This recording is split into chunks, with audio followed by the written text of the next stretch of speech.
Friends, ladies and gentlemen, Uma palace खूबसूरत hall, लेकिन बहुत संजीदा एक व्याख्यान मैटर जो आपके सामने बैकड्रॉप पर दिखाई दे रहा है वो है चरित्र यात्रा। और उस चरित्र यात्रा में नाम जुड़ा है मोहम्मद सल्लल्लाहु अलैहि वसल्लम का। वो शख्सियत जो दुनिया के लिए, पूरे संसार के लिए, इबरत के लिए और उनके मार्ग पर चलने के लिए काफ़ी है।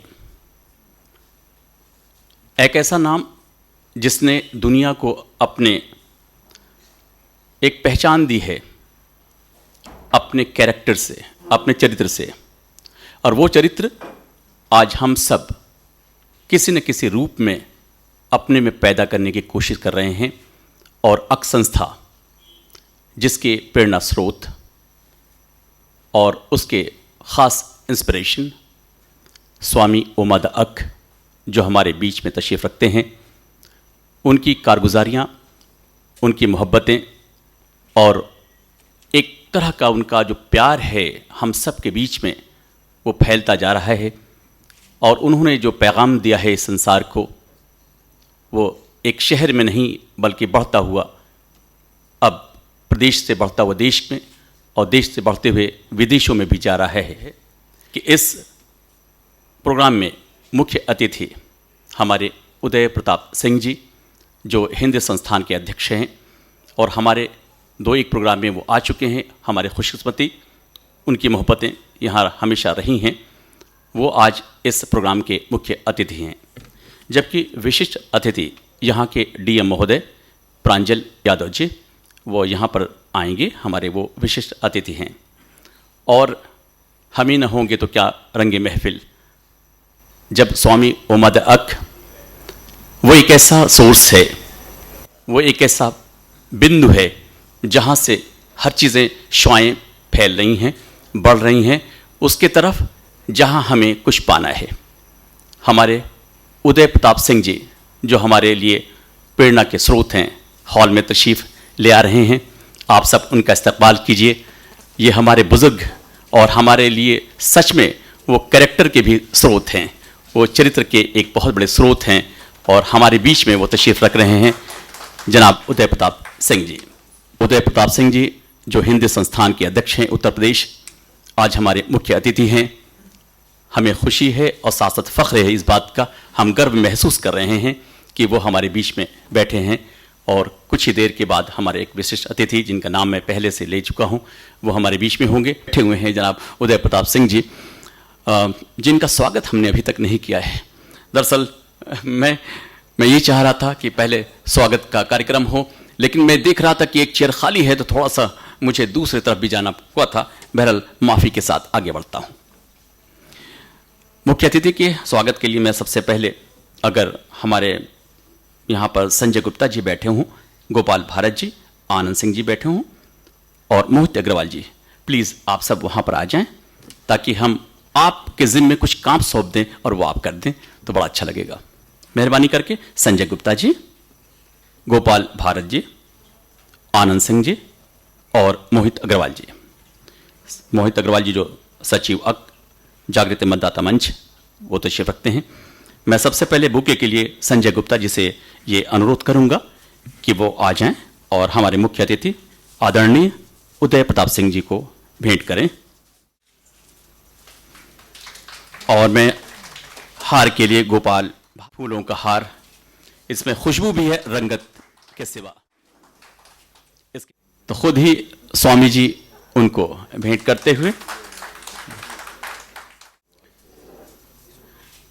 बड़े ही यंग और कर्मठ मोहित अग्रवाल जी,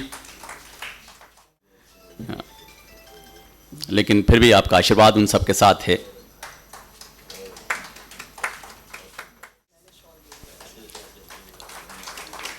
संजय जी, संजय सिंह जी और आध्यात्म मूर्ति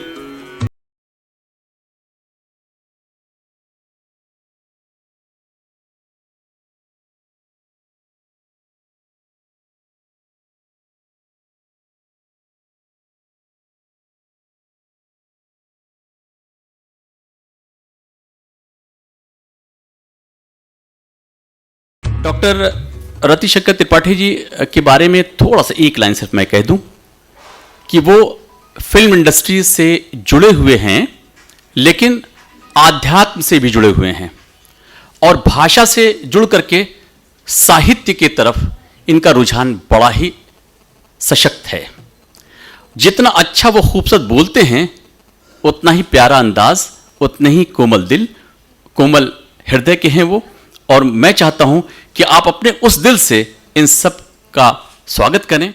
अब ये तो मुझे नहीं पता कि सब सही है या कुछ गलत है, परंतु मैं जब भी आता हूं, उमा जी कोई न कोई दायित्व तो मुझे ज़रूर दे देते हैं। पढ़ाई के समय भी बैक बेंचर था, सबसे पीछे की कुर्सी पर जाके बैठता था कि ज़्यादा प्रश्न हमसे न पूछे जाएं अध्यापक के द्वारा, और अपनी कापियां मुझे ज़्यादा चेक न करानी पड़े। लेकिन अध्यापक की नज़र हमारे ऊपर ही रहती थी कि तुम जाके जितना भी पीछे बैठोगे तुम्हें उतना ही ज़्यादा आगे खींच के लाएंगे, और वो घटना मेरे साथ आज तक हो रही है। परम आदरणीय श्रद्धेय हमारे आज के इस चरित्र यात्रा क्रम के सम्मानित हर दिल अजीज, बुजुर्ग होते हुए भी बच्चों सा दिल और प्यार इस कदर करते हैं कि वो बेइंतहा हो जाता है। हमारे ऐसे मेहमान खुसूस, सदर जलसा, साहित्य के पुरोधा, हिंदी जगत के एक सशक्त हस्ताक्षर परम आदरणीय उदय प्रताप सिंह जी, सर्वप्रथम हम आपका स्वागत करते हैं, कोटि कोटि नमन करते हुए कि आप उतनी दूर से इतने कार्यक्रमों में व्यस्त होने के बावजूद जब आते हैं तो बड़ी हिम्मत मिलती है कि एक अच्छे कार्य की तरफ जो हम सब के कदम बढ़ रहे हैं वो और मजबूत हो जाते हैं। यहाँ पर बैठे हुए और बहुत सारे विद्वान, विषय के जानकार, समाज के अंदर विभिन्न कलाओं में, विभिन्न क्षेत्रों में अपनी एक विशिष्ट पहचान रखने वाले जो पुरोधा लोग हैं, उन सब का मैं स्वागत करता हूं। माननीय जिलाधिकारी महोदय साहब आ चुके हैं, मैं बहुत बहुत उनका स्वागत करता हूं। वक्त ही बेवक्त वक्त बदल देता है, वक्त ही तख्त ताज बदल देता है, वक्त ने बनाया इंसान को और इंसान वक्त बदल देता है। ये ताकत जब भगवान ने हमको दी है, जब मालिक ने हमको दी है, तो हमें उससे सही उपयोग करना है, सार्थक उपयोग करना है और सही दिशा में चलना है। गलत न करना है, न गलत देखना है, न गलत सोचना है, न गलत करने देना है। हमारी यात्रा सही हो जाएगी और चरित्र की यात्रा सही दिशा में चलने लगेगी। और फिर एक बात कह के अपनी बात को ख़त्म करूंगा, जो पिछली बार भी मैंने कही, और मैं चाहता हूं कि बाहर निकलने के बाद हमारे साथी फिर कोई मुझसे कहे ये तो तुमने फिर पुरानी बात कही। राम के रमजान को हमने पूरा कर लिया है, अपने गलतियों की माफ़ी मांग ली है। अब त्योहारों का दौर शुरू हो चुका है, दिवाली के अली तक हमारा चलेगा। हमारे भाइयों ने राम के रमजान से शुरू कर दिया महीना, और दिवाली के अली पर जाकर जब हम खत्म करें तो दिल हमारे सुनहले बने रहें, अच्छी सोच के साथ बने रहें और पाक रहे, और ऐसे ही पाकता के साथ हम पाक दामन को थामें, जिगर को बनाएं और अच्छी चरित्र यात्रा को करें, आगे लेकर के चलें। लोग ये न कहें कि ये तो दीगर लोग हैं, हर आदमी ये कहे हर चेहरे एक से नज़र आ रहे हैं, हर आदमी, हर इंसान एक सा है। बहुत बहुत शुक्रिया, बहुत बहुत धन्यवाद, थैंक यू वेरी मच। सबका बहुत बहुत स्वागत, प्रणाम। शुक्रिया रतिशंकर जी। हमारे बीच में जिलाधिकारी महोदय प्रांजल यादव जी आ चुके हैं। इस बनारस की हिस्ट्री आज़ादी के बाद मुझे बताया गया कि शायद दूसरे जिलाधिकारी ऐसे आए हैं कि इस बनारस के इतिहास में यह स्वर्णिम काल कहा जाएगा, क्योंकि उन्होंने अपने कारकर्दगी से, अपने हिम्मत से, अपने जोश से और अपने ओपन विजन से इस पूरे बनारस को बहुत ही कायदे से, बहुत ही संवारने की कोशिश की है। मैं इनकी तारीफ इसलिए नहीं कर रहा हूं कि वो सामने हैं और यही सच्चाई है। इस बनारस में जब आप कदम रखते हैं और डिवाइडर्स में आप देखते हैं, और अब ये दिखलाई देने लगा है कि अब बनारस संवर रहा है, तो इसके पीछे एक नाम आता है, प्रांजल यादव, जिलाधिकारी वाराणसी। और मेरे लिए, हम सब के लिए, काशी वासियों के लिए यह सौभाग्य की बात है कि वो हमारे जिलाधिकारी हैं। मैं उनके स्वागत के लिए अनुरोध करूंगा कि साकिब भारत साहब जो संयुक्त सचिव हैं, अगर वो नहीं हैं तो मेहरबानी करके हितेश जी आप तशरीफ लाएं और बुके देकर आप उनका स्वागत करें। हमारे जिलाधिकारी श्री प्रांजल यादव जी।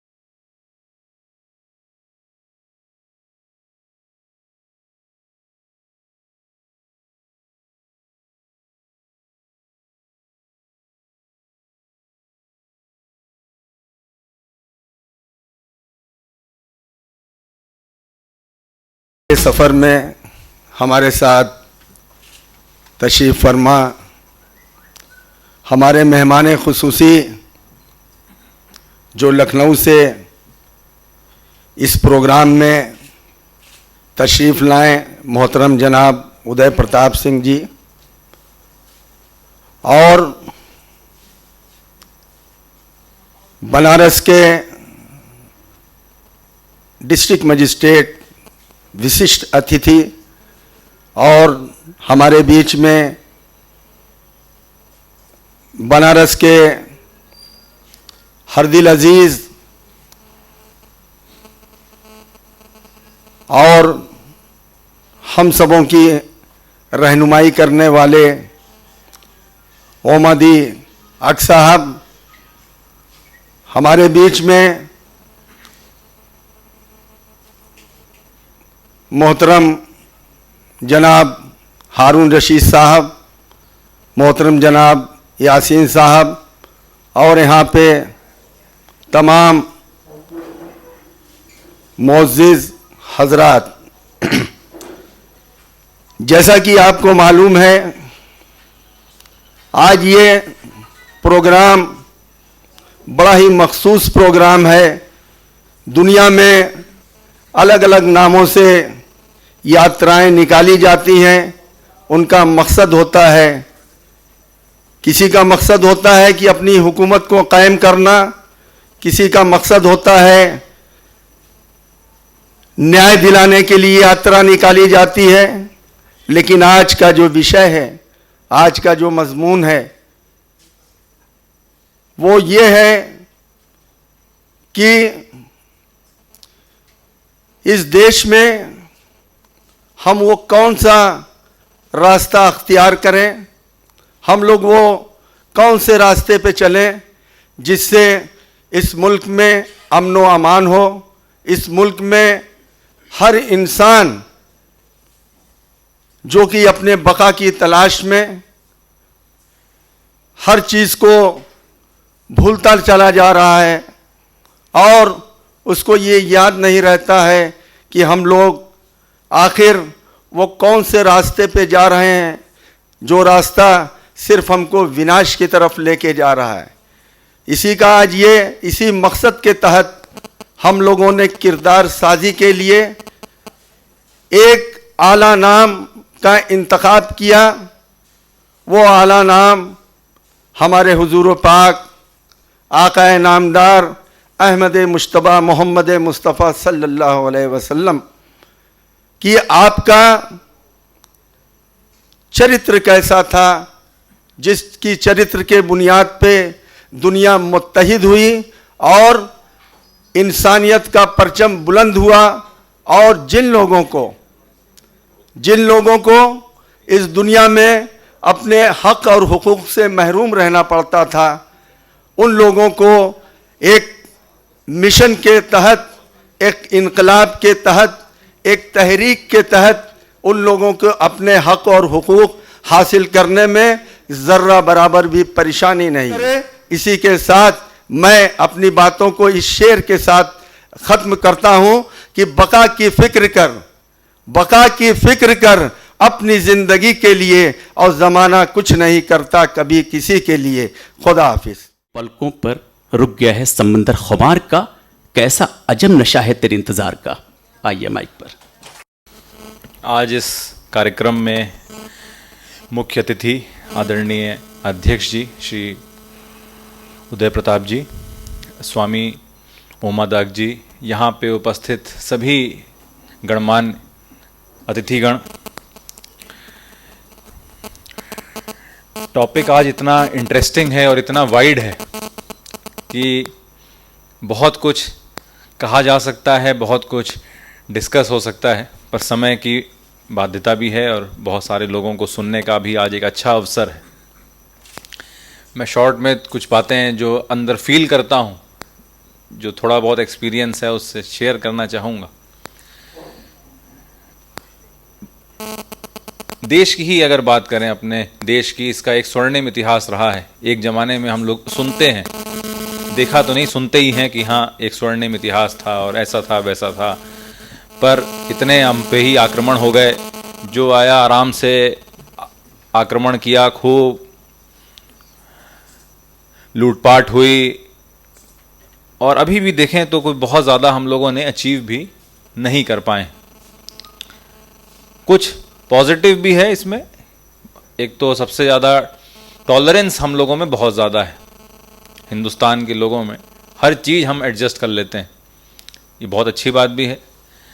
हमारी सोसाइटी भी बहुत स्ट्रॉन्ग है, बहुत जल्दी हम लोग अलग नहीं होते हैं। विदेशों में बहुत जल्दी अलगाव हो जाता है, बहुत जल्दी डिफरेंसेस हो जाते हैं, डिवोर्स रेट बहुत ज़्यादा हाई है, पर फिर भी हम लोगों को चिंतन करने की ज़रूरत है। कोई ना कोई चीज़ तो कमी है। हमारे ही साथ जो देश आज़ाद हुए हैं, आज वो कहाँ हैं और हम कहाँ हैं। ऐसा नहीं है, इंफ्रास्ट्रक्चर एक चीज़ है, क्वालिटी ऑफ लाइफ वहाँ पे और यहाँ पे बहुत अंतर है। इवन देश की ही बात कर लें, हम लोग उत्तर प्रदेश के सभी लोग निवासी हैं, अधिकांश वाराणसी के ही होंगे।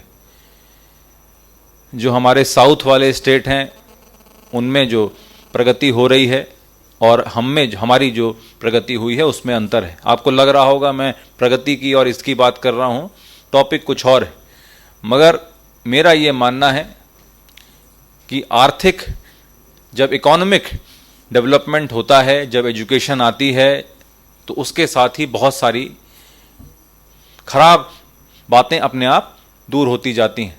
यदि हर आदमी हमारे यहाँ एम्प्लॉयड होगा, कोई अनएम्प्लॉयमेंट नहीं है, सब बढ़िया एम्प्लॉयड हैं, तो मेरा मानना है क्राइम रेट अपने आप कम हो जाएगा।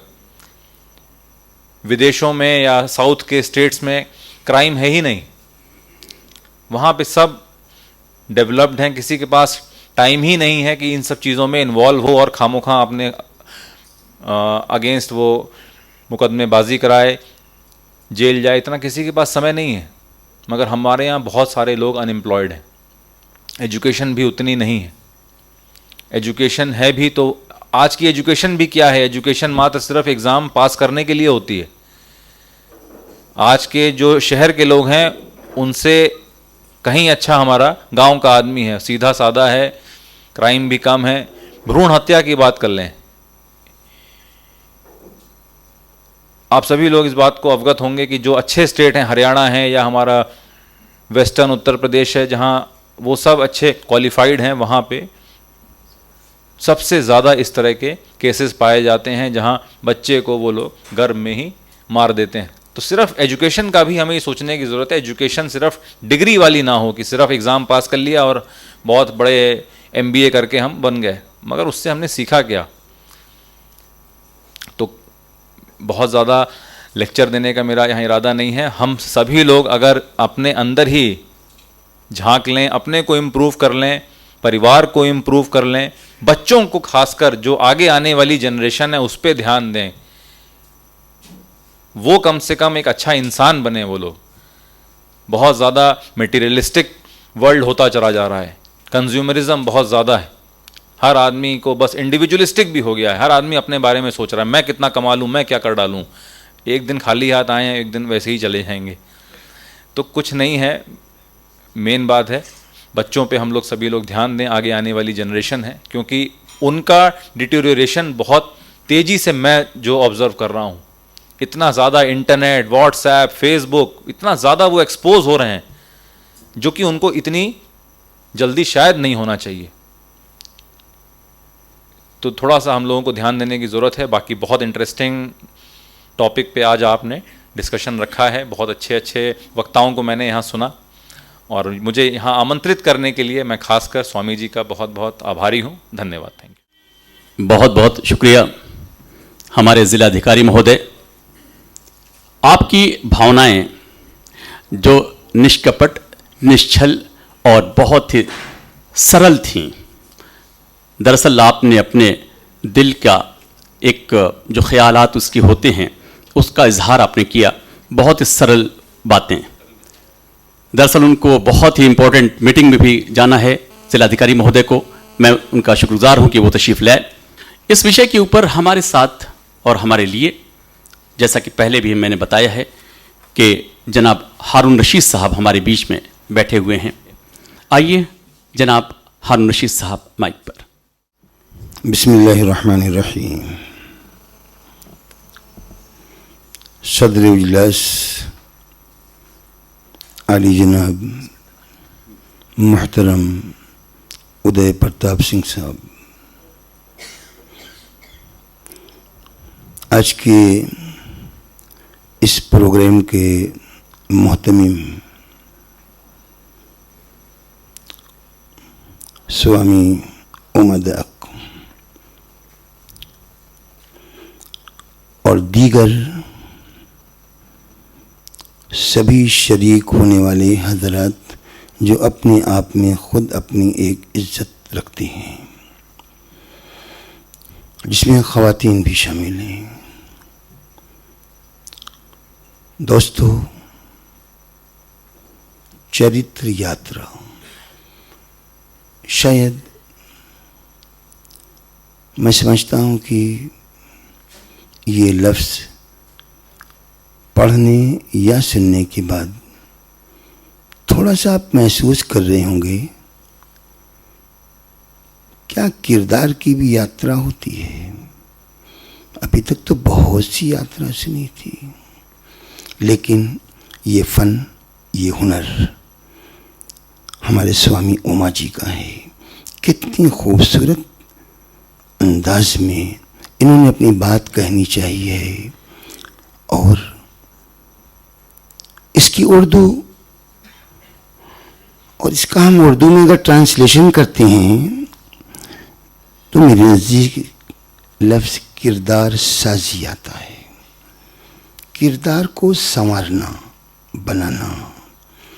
किरदार दो पहलू रखता है।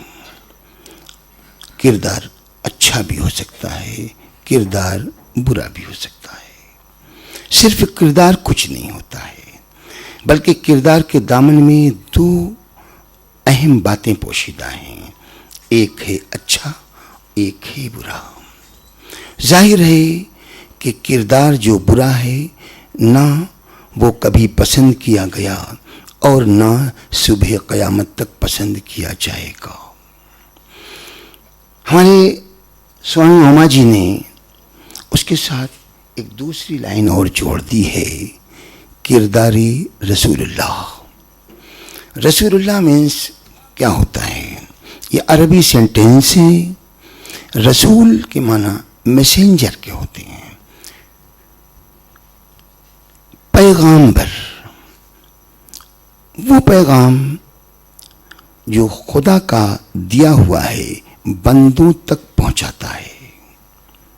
रसूल वो होता है जो खुदाई अहकामात, खुदाई ऑर्डिनेंस जो होती हैं उनको बुला करके अवाम के दरमियान उसकी सलाह फलाह के लिए पेश करता है। इस बाबत दुनिया में रिफॉर्मेशन ऑफ द नेशन को आप देखेंगे तो दुनिया में बहुत सारे रसूल आपको मिलेंगे, बहुत सारे ऐसे पेशवा मिलेंगे जिन्होंने इन कामों को अंजाम दिया है। लेकिन रसूलुल्लाह यानी प्रोफेट मोहम्मद साहब सल्लल्लाहु अलैहि वसल्लम इस सब के अंदर बिल्कुल मुनफरिद नजर आ रहे हैं। वजह खूबी जी इतनी सी कि वो एक कंप्लीट लाइफ अपनी रखती हैं। मैंने एक लफ्ज़ कहा कि मोहम्मद साहब सल्लल्लाहु अलैहि वसल्लम की लाइफ और उनकी ज़िंदगी एक कंप्लीट ज़िंदगी है और किरदार साजी का काम वही अंजाम दे सकता है जो अपनी ज़िंदगी के अंदर कंप्लीटेशन रखता हो। अगर कहीं से कोई पहलू उसका इनकम्प्लीट है तो वो किसी दूसरे को कोई लेसन्स नहीं दे सकता, कोई मैसेज नहीं दे सकता। किरदार साजी हमारी जिम्मेदारी है अच्छे चरित्र को फैलाना और अच्छे चरित्र पे लोगों को लेकर के आना जो इंसानियत की बका की ज़मानत दे रहा हो। ये हमारा दायित्व है, हमारा हक है और हमारी जिम्मेदारी है। छोड़ दीजिए कहाँ से वो भी भूला भटका आ गया है, उसके पीछे न पड़ा जाए। बस हम अपनी बातों को यहीं पे ख़त्म करना चाहेंगे ये समझ करके कि हमारा दायित्व, हमारी जिम्मेदारी जो है वो ये है कि हम इस आईने के अंदर कि किरदार रसूलुल्लाह क्या है, इसके तहत हम अपनी ज़िंदगी के आने वाले दिनों को सजाएं, उसको आरास्ता करें। हम समझते हैं कि इंसानियत का यह हक होगा और हमारे स्वामी जी ने ये प्रोग्राम करके बनारस की इस गंगा जमुनी तहजीब को जो रंगत बख्शी है, इसके लिए हम न सिर्फ इनको बधाई देते हैं बल्कि इनके शुक्रिया भी अदा करते हैं कि एक अच्छा सा प्रोग्राम इन्होंने किया। और हम इस मोतबर टाइज से आप जैसे मुफक्करीन के मौजूदगी के अंदर ये कहना चाहते हैं कि ये किरदार वही जो अच्छा हो। दहशतगर्दी का किरदार नहीं है, नहीं है, नहीं है, न है, न कभी रहेगा। दुनिया इस बात को सुन ले, इस्लाम ने कतई तौर पर इसकी न इजाज़त कल दी थी, न आज दी है और न सुबह क़यामत तक दे सकता है। हम सब अमन पसंद हैं, अमन के साए में रहना चाहते हैं और अमन के साए में आपको रखना चाहते हैं। खुदा हम सबको अच्छी तौफीक दे। अस्सलामु अलैकुम। आज पता चल गया कि समंदर को किसी भी हंडिये के अंदर कैद नहीं किया जा सकता है। लहरें तो आएंगी ही और इल्म का जब लहर उठेगा तो फिर वो मान में नहीं आता है। तो हारून रशीद साहब ने जिस तरह के इल्मी गुफ्तगू की, जो उन्होंने बयान किया, वो सच में बहुत ज़्यादा वसी, बहुत ही ज़्यादा कॉन्क्रीट और बहुत ही ज़्यादा इन्फॉर्मेटिव थी। मैं उनका शुक्रिया अदा करता हूँ। बहरहाल अब मैं उस तरफ चलूं जहां से हमने ये प्रेरणा पाई है, जहां से हम सब इकट्ठे हुए हैं, जिनके आह्वान पर, जिनकी आवाज़ पर, जिनके लब्बैक कह देने पर हम सब साथ हो जाते हैं, जिनकी एक आवाज़ हम सब के लिए हुक्म हो जाता है। स्वामी ओमादाक ये एक ऐसा प्रकाश है, एक प्रकाशपुंज है जहां से फैलेगा आध्यात्म का वो रोशन सितारा, चमकेगा और चमक हम सब के दिमाग में फैलाएगा, जहां से दिलों में उतर करके हम एक दूसरे के करीब आएंगे। वही प्रेरणा का स्रोत स्वामी ओमादाक। आप सबको मेरा प्रणाम और विशेष करके मेरा धन्यवाद मौलाना हारून साहब को, शहर काजी साहब को कि आप लोग यहाँ पर आए। और हारून साहब एक लंबे समय के बाद फिर मेरे कार्यक्रम में आए हैं और बोला है उन्होंने, और बहुत अच्छा बोला है। पिछली बार इन्होंने जब संकट मोचन में बम विस्फोट हुआ था तो उसके 1 हफ्ते बाद मैंने एक कार्यक्रम बुलाया था। बहुत से लोग घर से उस वक्त निकलने में डर रहे थे, लेकिन मौलाना साहब आए और इतना खूबसूरत उन्होंने बोला कि CNN ने उसे अपनी मैगज़ीन में भी छापा और उसके ऊपर एक अलग से फिल्म भी चलाई थी। तो बहुत अच्छा लगा। ये बात और है कि एक जो उनके अंदर उमड़ रहा था, एक जैसा भी कहा इमरान साहब ने कि इल्म का दरिया मैं उसे बदल दूंगा। इल्म का दरिया पता नहीं, लेकिन मुझे ऐसा लग रहा था वो जो इनका अकीदा है, वो जो मोहब्बत है रसूल अल्लाह के साथ, वो उमड़ करके बाहर आना चाह रही थी और ना मालूम क्या क्या कह देना चाह रहे थे उनके बारे में, और ऐसा होता ही है।